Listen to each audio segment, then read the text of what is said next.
பயிற்சி 22ல இரண்டாவது கேள்வி. ஒரு சிறுவன் வீட்டிலிருந்து பாடசாலை சென்ற பாதை உருவில் காட்டப்பட்டுள்ளது. ஏ வீடு, பி கோயில், சி உடைந்த பாலம், டி கடை, இ சந்தை, எஃப் பாடசாலை.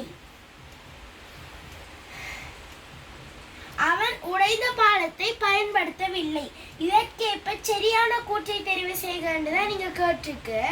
அப்ப இதுல ஒரு சிறுவன் போறான்டா, அந்த சிறுவன் வலது கை பக்கம் இதா இருக்கும், இடது கை பக்கம் இதா இருக்கும். அப்ப அந்த சிறுவன் ஃபர்ஸ்ட் இந்த திசை போய், பிறகு இந்த திசை போய், பிறகு இந்த திசை போய், பிறகு இந்த திசை போய், பிறகு இந்த திசை போய், இந்த திசை போய் பாடசாலையை அடைகிறான். ஆனா நாங்க இங்க இடப்பக்கம் வலப்பக்கத்தை தான் பார்க்கணும்.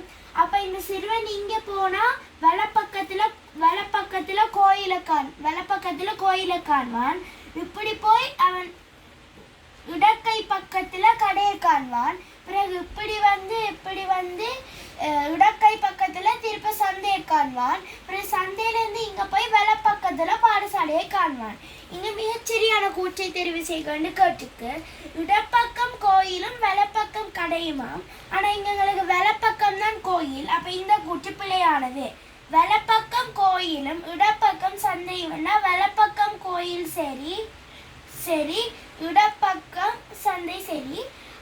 அப்ப இந்த விடங்களுக்கு சரியானது. மூன்றாவது விடையையும் பார்ப்போம்.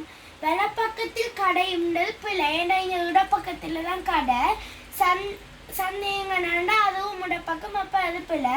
அப்ப இந்த விடப்பிழை.